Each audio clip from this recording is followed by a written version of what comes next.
Hello, hello, my loves, and welcome to EQ with Jah. So, I love learning. I love when things become clear to my awareness and when I can feel just my body agreeing with my soul and my ego and my consciousness because they're all in, around, and a part of this thing we call the human body. And so the conclusion that I was coming to is that a lot of times it was funny because I didn't realize that I was doing it, but I had a few friends who reached out for a few of my videos and they were like, did your voice get deeper? And I'm like, no, that's just my regular talking voice. And then I realized that I also have my customer service voice, or I talk up here and da da da da. And I didn't realize that I don't ever really talk with my genuine, authentic chest voice to people. And that's because I was realizing that I guess, everyone has an emotional block somewhere, or they hold something up to like keep themselves protected, but you don't really pay attention to when you're doing it to yourself. And that becomes interesting because I did a video just recently about emotional bullies, and it's like, if we do it to ourselves, then that's when we start feeling trapped within this body, because we have to be taught, again, the 2D conditioning that we have been taught to learn. They say the first 7 years of a child's life is basically hypnosis, because we're just really observing everything around us and we're just getting sucked into that reality. And even if it seems incorrect, if enough people are doing it or a coach is doing it, we're like, oh, okay, that's the truth. And then from there, we start to learn how to work our logical minds. But I was realizing that even in our logical minds, which is just a processing that our brain does, when we do not speak from a place that and you can try this, it's an exercise that I do daily, sometimes with myself lately, which is you can place your hand on your heart and just talk. If you don't feel your chest vibrating when you're speaking, you can be talking up here and you can kind of feel it right here. And if you're really talking up here, you feel less of it. If you're talking in your head voice, which is the, I'm gonna snap and go off. Remember, that's how people who snap, who are ready to react, they're all in their head always. So they're always ready to say something up here. Man, you know what? That's what they say, airhead, because you have so much up there. But if you really do it, you don't feel your chest vibrating.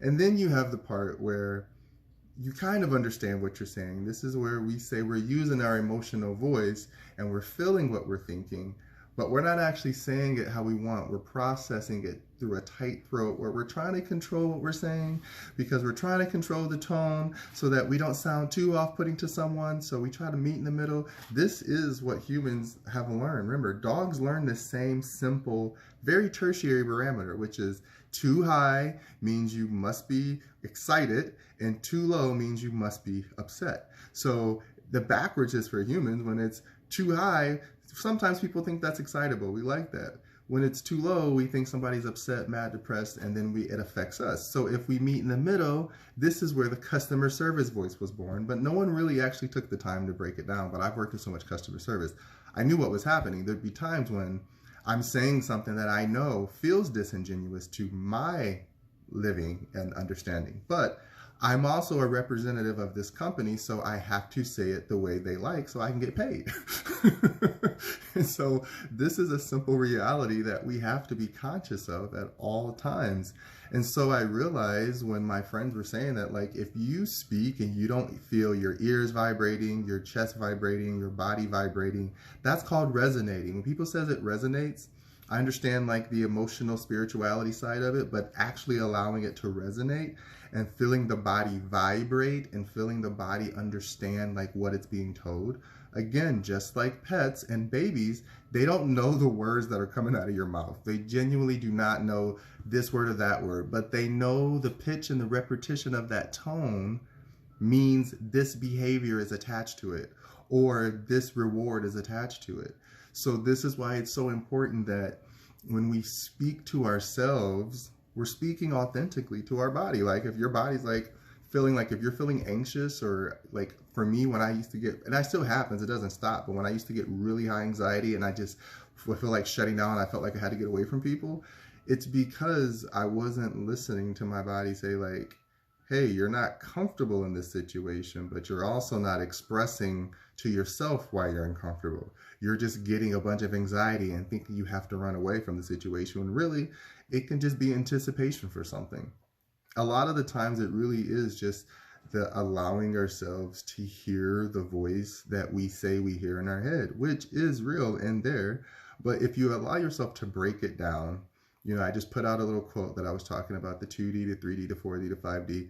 These are all parts of us. They're not some mystical scientific thing that we need proof of. You know the proof is true because you're alive. If you are a living, breathing specimen person watching this cell phone video right now, or on your laptop, or wherever you're watching it from, you can consciously break this down with me. When a baby is born, okay, a baby has no idea. It's blah, blah, blah, blah, blah, blah. Eventually, words repeated over and over, they get put from our conscious into our subconscious. This goes from objective to subjective, okay? And then when you're in this mode of subjectivity, this is when you are emotional. You're meant to be emotional because your emotions are the only thing that a baby can express, and they do it through sound and this and until they figure out that these sounds and words and whatever make this more concise want happen. You understand? That's manifesting. That's why when they say write affirmations and be repetitive and stuff, you're just reaffirming it into your hypnotic body, which is what is still just a giant baby. Remember, we are just giant babies, okay? It doesn't matter if you have grown parts now. One day they're going to re-shrivel back up and you're going to go from a grape to a raisin, because that is just the function of life. That's the cycle of life. So if you can consciously understand that your body is nothing but a vessel, what makes the grape is the juice. What makes the raisin is the form. So when you take the life out of it, this is what you're left with. This is why we have people who are so egotistically stuck in their own, my mind thought this, so my mind is this because my mind felt this. Your mind feels nothing. Your mind processes the chemicals that your body feels and is signaling to you, this doesn't feel correct. And so you have to then judge based on your objective learning, didactic settings, things that you've learned through life, your actual physical, tangible, what we call logical experience and education. This is what you then apply to the scenario, the situation, the implementation, the chaos, whatever. Because then you're able to align, okay, well, I know logically this happened, but emotionally this is actually happened. So how do I make this truth fit? It's by telling yourself the truth first. If you're trying to repeat something that you know energetically does not feel truthful to you, then don't try to make it truthful. Just put it away as knowledge. Like, oh, that's just knowledge for knowledge's sake. I have no use of it. I don't know what to do with it, so I'm going to put it somewhere. I'm not going to hold on to it and make it my truth and then spew it out at people, and then people react to me, and then I'm getting upset that people are reacting by what I'm saying, but it's because I don't have any emotional tangible. So I'm all playing with my chest. I do that by myself. I don't have any emotional tangibility to what I'm actually saying, and that's why it's important to study the things that come out of your mouth.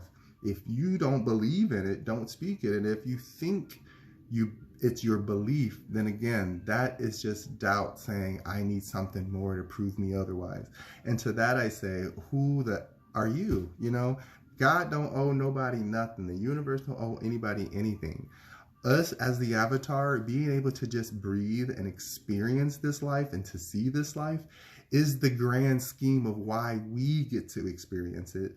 And then the God that literally resides in us, which is our soul, the heart. Again, once the heart goes, it all goes. You know what I'm saying? It doesn't matter if your brain dead. If the heart's still going, you're alive.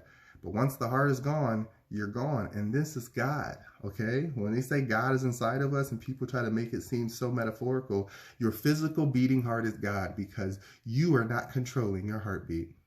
Okay? Something else is.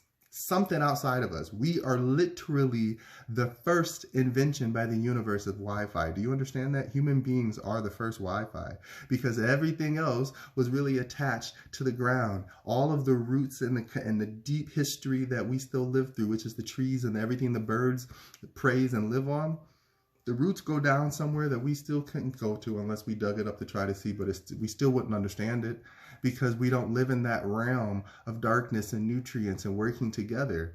That's just a whole other place that we can say, okay, we don't get it, but we are on top of the soil where we're able to plant more seeds that keeps allowing this consciousness to root into Mother Gaia, because this is what we all live for. This is why we're alive. And so giving the body its due justice is so important.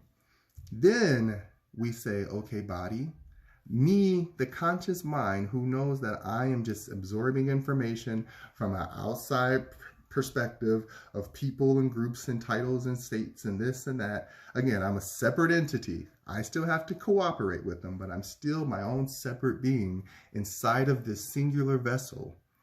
What's my purpose here on earth? That's the soul speaking to us. That's the purpose. That's the passions and the things that you're good at, that you love doing every day without a question of a doubt, and no one can tell you anything. You just draw, you just sing, you just dance, you just teach, you just speak. Whatever you do that brings you purpose, that is the soul's journey. And then you follow that soul journey. And then after that, you continue to listen to yourself. You tell yourself that my body is ready to understand that I get to agree to be a part of this consciousness now. And then the soul will follow that of the spirit. And spirit, again, is ancestor and words of wisdom and things from the past that we had to live through, that they had to live through. We get to remember, oh, that's why they made that old adage. Oh, that's why they have that old saying. Because it was taking us back to a place of remembrance. When the soul can remember it, the body feels it. These are why emotions are produced.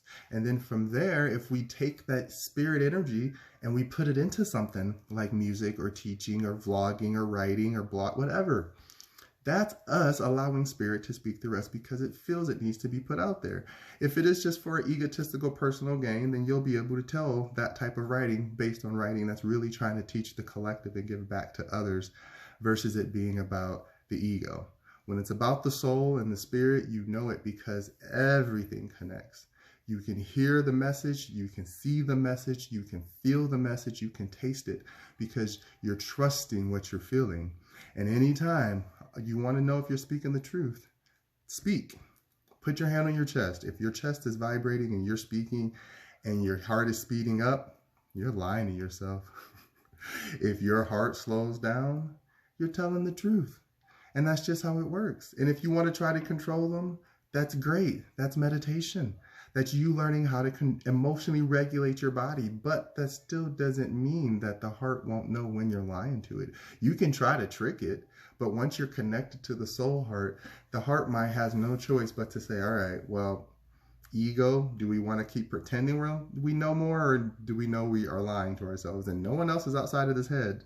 We're inside of this head together, so who do we have to lie to? You're like, you're right, we lying. All right, cool. Heart, we lying. All right, cool. We don't care what you show to the public, but when you talking to us, don't lie to us. And that's all you got to remember.